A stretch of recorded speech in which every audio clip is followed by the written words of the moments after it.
In today's video, I'll show you how to install a 100% save file in Call of Duty Modern Warfare 2019.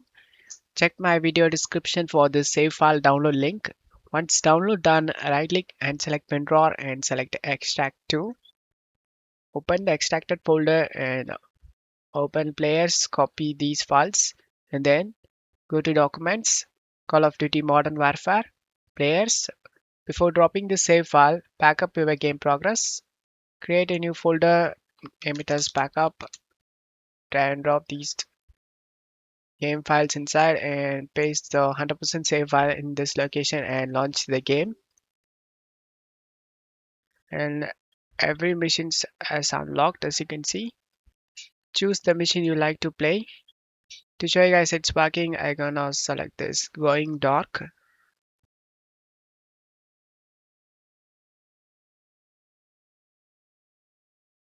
And as you can see, the save file successfully loads. So I hope this video helped you. If the video helped you, don't forget to leave a like and subscribe. Thank you.